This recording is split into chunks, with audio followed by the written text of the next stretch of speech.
After the end of the 1988 season, the FIA retroactively disqualified the Benetton team from the Belgian Grand Prix for fuel irregularities.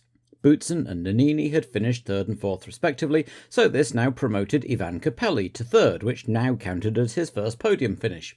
Nelson Piquet was 4th, and the Arrows twins of Warwick and Cheever were now 5th and 6th. All of this dropped Nannini from joint 7th to joint 9th place in the standings, and lifted Arrows from joint 5th with Williams to joint 4th with Lotus, but otherwise had little effect on the tables. A pretty disappointing season for the Norfolk team, although early on things seemed to be going decently with a brace of 3rd places for Piquet, but it all went downhill from there. Years later, Jackie Stewart drove the 100T and said it felt like the engine and the chassis were fighting each other. Certainly it was proof of how important the right chassis and components are compared to just the engine. In terms of lap times, Nakajima was actually closer to Piquet overall than he had been to Senna in 1987, though it's not really reflected in his results of a single point, but it does give more ammunition to those who say that Piquet tends not to bother if he doesn't have the best car. His dogged 3rd place in Australia was a glimpse of the triple champion and lifted the team to 4th in the table, which did rather flatter them. After monstering the 3.5 litre category in 1987, 1988 was a bit of a come-down for Ken's boys. With the influx of other teams going to atmospheric engines in 1988, the competition was always going to be stiffer, but otherwise it was the combination of an indifferent chassis and an inexperienced driver in Julian Bailey. Uncle Ken has yet to confirm his driver lineup for next year, but Doc Postlethwaite coming in on chassis design could be a real game-changer for them. A definite step down for Williams compared to their domination of 1986 and 87. The obvious reason was Honda, transferring their support from Williams to McLaren and instantly making them the dominant team. The Judd engine was new and it had its teething troubles, particularly with overheating, but another major culprit for Williams was the amount of time spent trying to get the reactive suspension system to play ball. Things improved rapidly once that was binned, and some aerodynamic tweaks helped Mansell to put in some typically fighting performances, while Patrese came back from looking distinctly second best to be battling on even terms with Nigel in Australia. With Mansell on the way for 1989, some worry that Boutsen, while undoubtedly talented, doesn't really have the same star quality. The little German team really struggled in 1988 to stay in touch, even with the 3.5 litre teams, with a best result of 12th on home turf at Hockenheim, and most of the time they struggled to even qualify. Just 6 out of 16 starts for the inexperienced Schneider, 8 for Ginzani, and 5 finishes between them. Even on a high-speed track like Silverstone, they just couldn't compete with the lower-powered Atmo cars. But that's all in the past now. The home-brewed turbo engine that was the team's original raison d'etre is no more, with the team switching to brand-new Yamaha V8s for next year. A bit of a gamble compared to going for the established Ford DFZ, but a gamble they'll be hoping will turn their fortunes around. Everything that can be said about the McLaren MP44 has been said in much greater detail elsewhere, but it's also worth wondering whether they would have been so dominant if not for the fact that expected main competitors Williams, Lotus and Ferrari all had objectively terrible seasons with fundamentally flawed cars. Nonetheless, the big question now is whether the new Honda V10 atmospheric engine will measure up. The team have been working test driver Emanuele Pirro hard all season, and the times are looking good so far. With all due respect to Team Perfect, though, most people both in and out of the paddock will be hoping for a bit more variety on the podium next year. It's been a frustrating season of promise unfulfilled for AGS this year. The car was clearly a handy package, with Streff usually qualifying well and cracking into the top 10 on occasion, only to suffer reliability problems. And then their major sponsors, construction firm Bouygues, pulled out halfway through the season, leaving the team not only in a financial hole, but with a half-built new headquarters that Bouygues was supposed to be building. And then chief designer Christian van der Plein left for Coloni, leaving Henri Julien with a lot on his plate as the team prepare for 1989.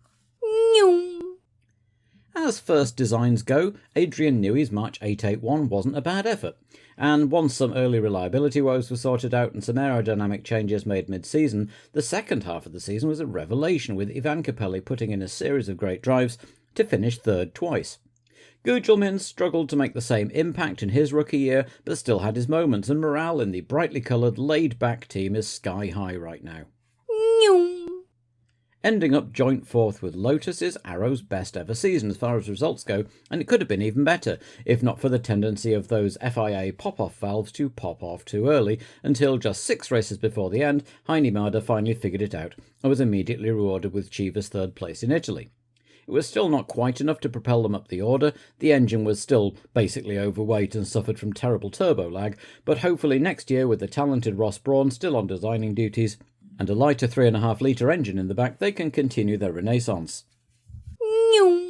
The brightest team on the grid were head and shoulders above the other atmospheric cars for most of the season, with Boutsen racking up an impressive record of 3rd places, as good as a win given McLaren's dominance, he reckoned. Rory Byrne's aerodynamic package, with its unusual shoulder-mounted intakes, paired well with the exclusive Ford Works DFR engine, and it was easy to forget that so many elements of the team were brand new. It was even the team's first ever atmospheric car, given Tolman had been a turbo team from their very first appearance in 1981. Boutsen is off for next year to be replaced with an unknown quantity in Johnny Herbert, so much will rely on Nannini stepping into the team leader role. Things had looked so promising for Azella with good times in winter testing, but then it went so very wrong, as usual for the hard-trying team.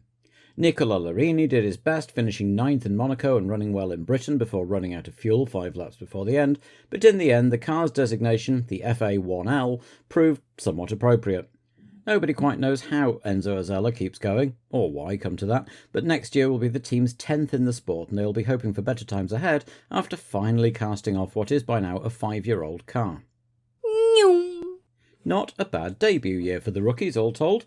Apart from the odd incident, Gunter Schmidt's team seemed rather less chaotic than in the old ATS days, and Andrea de Cesaris put in some solid drives both in qualifying and during the race. Of course, he also had the odd moment, as in Japan, but while 4th in Detroit was a one-off points finish, it didn't feel like a total fluke, as the team was solid midfield performers and had a 100% qualifying record, which is more than several more established teams could boast. Maybe make the fuel tank a bit bigger for next year, though. 1988 was Minardi's best ever season by dint of actually scoring a point for the first time ever after a pretty dire start to the season that saw first driver Adrian Campos and then technical director Giacomo Caliri shown the door. In came Pierluigi Martini, back after driving for the team in 1985, to immediately score in Detroit, while chief designer Aldo Costa had now been promoted to Caliri's job. Martini is signed up for next year alongside Perez Sala, who looked mostly assured in his rookie year and kept the many Spanish sponsors happy while Campos floundered. Continuity and hopes for better luck in 1989. The worst year in the team's F1 history. They'd never posted a double DNQ before, and this year they did it twice, and one of those was in France. Both Arnoux and Johansson are experienced, talented drivers, though René is increasingly criticised for being past it, and shouldn't have struggled as much as they did. Johansson described the car as handling like it was wet all the time, and a large part of the problem seems to have been that the innovative fore and aft fuel tanks unbalanced the car, combined with a simple lack of downforce. No driver lineup for 1989 has been announced yet, though Arnoux is widely expected to continue. Now over 40 questions are asked in France about his continued employment, but he did actually outperform Johansson this year. Take McLaren out of the equation, and Ferrari and Berger were the runaway winners in 1988, the only team other than the Woking Wonders to actually win a race, but it really didn't feel much like it. Berger would usually have a lively few laps at the start of the race, then have to back off and run an endurance race, while Alboreto looked increasingly demoralised and anonymous. Gerhardt and the incoming Nigel Mansell will fervently hope that next year's atmospheric V12 won't be as thirsty. With the 1989 car being John Barnard's first solo effort for the team, there are a lot of new elements, and everyone hopes that the team can bounce back and give McLaren a race next year. Another multicoloured team, and in their own way, they didn't have a bad year. They will have been disappointed not to score points given the amount of 7th and 8th places they racked up, but both drivers performed well, though Alio does seem to have rediscovered his knack for crashing, and the car was mostly a solid midfield runner, just lacking the grunt to climb any higher. The team are expected to keep faith with Alio next year, but questions hang over Yannick Dalmas as he recovers from his bout of Legionnaire's disease, which can have long-term health implications. The team's first full season in F1 was a bit of a trial, with a 50-50 qualifying record and 6 DNPQs. A shortage of funds for development saw the little team dropping further and further back. Gabriele Tarquini did the best he could with what he had. 8th place in Canada was a very respectable finish, but it was still last car running and several laps down. Next year, the team have Christian van der Plein on design duties, having drawn this year's neat AGS chassis, so there's hope for the little team yet. Eurobrunn had a solid start to the season, usually qualifying both cars despite having to go through PQ, but the usual small rookie team lack of reliability meant that it never came to anything much. As the season progressed, the cars dropped back into DNQ land, with the performance gap between Modena and Larrauri becoming very evident. The team's botched attempt to replace the Argentine with Christian Danner spoke of tensions within the team which can't be helping. The Euro Racing squad have been here before, and it didn't end well for them at Alfa Romeo either.